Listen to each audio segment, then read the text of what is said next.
प्रिय श्रोताओं, आज हम उस परम सत्ता की शरण में चलते हैं जिसे यह ब्रह्मांड शिव कहता है। शिव जो आदि हैं, अनंत हैं, जो न किसी के बने हैं न किसी से बने हैं। लेकिन एक प्रश्न है जो हर भक्त के मन में उठता है, करोड़ों देवताओं के होते हुए भी केवल शिव को ही महादेव क्यों कहा गया? क्या यह केवल एक उपाधि है? नहीं, महादेव एक उपाधि नहीं, यह एक प्रमाण है उस करुणा का, उस त्याग का, उस निश्चल प्रेम का जो केवल एक जगत पिता ही दे सकता है। आज हम 3 महाकथाओं के माध्यम से ये समझेंगे कि शिव महादेव कैसे कहलाए। अपनी आंखें बंद कीजिए, मन को शांत कीजिए और कैलाश की उस पवित्र हवा को महसूस कीजिए। अब हम चलते हैं उस युग में जब क्षीर सागर का मंथन हो रहा था। एक तरफ देवता थे, दूसरी तरफ दानव। दोनों को अमृत चाहिए था, अमर होने की चाह, शक्ति की भूख। मंदराचल पर्वत बना मथनी, रस्सी बना वासुकी नाग। मंथन शुरू हुआ, रत्न निकले, ऐरावत हाथी निकला, कामधेनु गाय निकली, देवी लक्ष्मी प्रकट हुई। देव और दानव दोनों हर्षित थे। लेकिन तभी समुद्र का रंग बदलने लगा। नीली लहरें काली खौलती राख जैसी होने लगी और समुद्र के गर्भ से एक भयानक गर्जना उठी। यह हलाहल था, कालकूट विष, सृष्टि का सबसे भयंकर जहर। उस विष की भाप इतनी घातक थी कि देवताओं के मुकुट पिघलने लगे, दानवों की त्वचा जलने लगी, वनस्पति सूखने लगी और पूरे त्रिलोक में हाहाकार मच गया। जो देवता कुछ क्षण पहले अमृत के लिए लड़ रहे थे, वे अब अपनी जान बचाने के लिए भाग रहे थे। तब भगवान विष्णु ने शांत स्वर में कहा, इस संकट से केवल वही बचा सकता है जो पूर्णतः निर्लिप्त है, जिसे न अमृत का लोभ है न मृत्यु का भय। चलो कैलाश चलते हैं। कैलाश पर्वत पर बर्फ की एक शिला पर बाघंबर ओढ़े, भस्म रमाए ध्यान में मग्न बैठे थे भोलेनाथ। सभी देव और दानव उनके चरणों में गिर पड़े। त्राहिमाम त्राहिमाम महादेव, यह विष पूरी सृष्टि को निगल जाएगा। शिव ने अपनी आंखें खोली। उनकी आंखों में क्रोध नहीं था, शिकायत नहीं थी, बस एक अगाध करुणा थी। वे देख रहे थे कि उनके बच्चे, चाहे देव हों या दानव, अपनी ही महत्वाकांक्षा की आग में जल रहे थे। शिव उठे। उन्होंने न कोई शर्त रखी, न कोई सौदा किया, न किसी से पूछा कि मुझे क्या मिलेगा। निस्वार्थ भाव से उन्होंने उस हलाहल के पात्र को उठाया और अपने होठों से लगा लिया। जैसे ही विष उनके कंठ में उतरने लगा, उसका ताप बढ़ने लगा, उनका कंठ जलने लगा। तभी माता पार्वती ने तुरंत अपने हाथों से शिव का कंठ थाम लिया ताकि विष हृदय तक न पहुंचे और उनके हृदय में बसे भगवान विष्णु एवं सृष्टि सुरक्षित रहे। विष वहीं रुक गया, लेकिन शिव का कंठ हमेशा के लिए नीला हो गया और वे कहलाए नीलकंठ। सोचिए, देवता वह होते हैं जो केवल अच्छी और सुंदर चीजें स्वीकार करते हैं, अमृत, वैभव, स्तुति। लेकिन शिव ने वह स्वीकार किया जिसे पूरे ब्रह्मांड ने ठुकरा दिया था। उन्होंने दुनिया की सबसे बड़ी पीड़ा को अपने भीतर समा लिया ताकि बाकी सब जी सकें। यही पहला कारण है जो शिव को महादेव बनाता है। लेकिन शिव केवल विष पीकर ही महादेव नहीं कहलाए। उनकी महानता की एक और गाथा है जो उनके हृदय की असीम कोमलता को प्रकट करती है। यह कहानी है त्रिपुरासुर की। तारकासुर के 3 पुत्र थे, तारकाक्ष, कमलाक्ष और विधुनमाली। इन तीनों ने ब्रह्मा जी की घोर तपस्या करके 3 अजेय उड़ने वाले नगर वरदान में प्राप्त किए।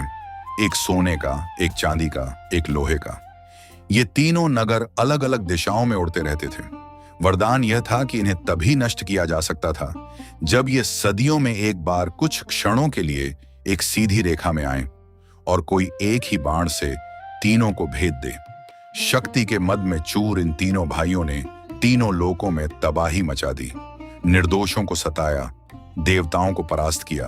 अंततः जब देवताओं की प्रार्थना पर महादेव ने इस आतंक को समाप्त करने का निर्णय लिया तो पूरा ब्रह्मांड उनका रथ बना।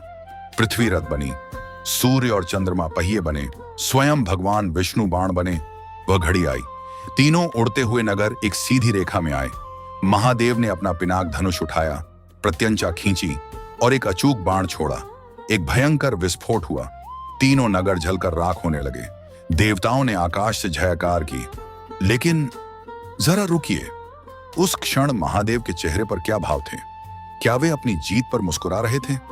नहीं। जब महादेव ने जलते हुए उन नगरों को देखा तो उन्होंने देखा कि उनमें केवल पापी राक्षस ही नहीं जल रहे थे, उनके साथ जल रहे थे लाखों मासूम जीव, स्त्रियां, बच्चे, पशु, वनस्पति। युद्ध की यह विभीषिका, यह विनाश देखकर संहारकर्ता शिव का हृदय दहल उठा। उनके मन में एक प्रश्न उठा, यह कैसी सृष्टि है जहां शांति स्थापित करने के लिए भी इतना बड़ा विनाश करना पड़ता है। और उस असीम वेदना में महादेव रो पड़े। उनके नेत्रों से करुणा के अश्रु छलक पड़े और पृथ्वी पर गिर गए। जहां जहां महादेव के आंसू गिरे, वहां वहां उग आए रुद्राक्ष के वृक्ष। रुद्राक्ष अर्थात रुद्र के अक्षी यानी आंसू। सोचिए, जो देव दुष्टों का संहार करते समय भी उनके दुख में रो पड़े, जो संहारक होकर भी ममता से भर जाए, जो शत्रु के विनाश पर भी शोक करे, क्या ऐसा कोई और देवता है? यही दूसरा कारण है जो शिव को महादेव बनाता है। वे शक्तिशाली होते हुए भी संवेदनशील हैं, संहारक होते हुए भी करुणामय हैं। अब हम चलते हैं द्वापर युग में। महाभारत युद्ध से पहले का समय।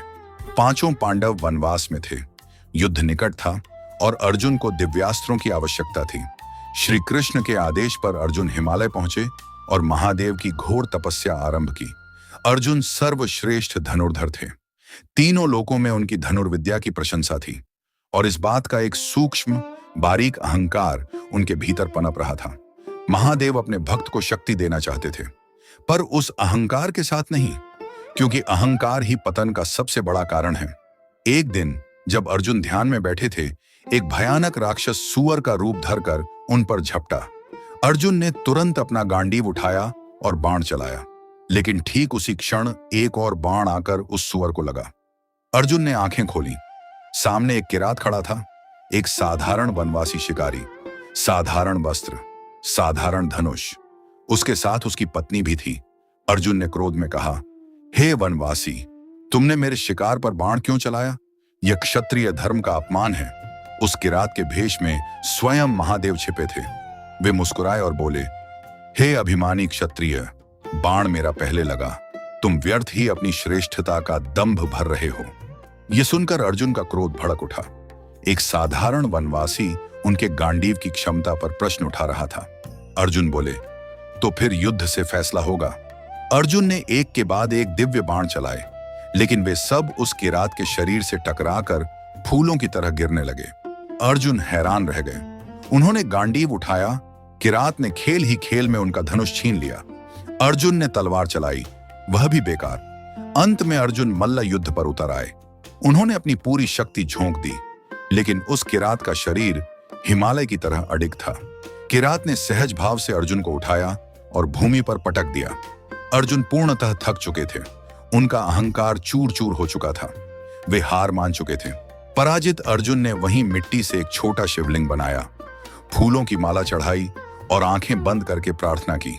जब उन्होंने आंखें खोली, वे अवाक रह गए।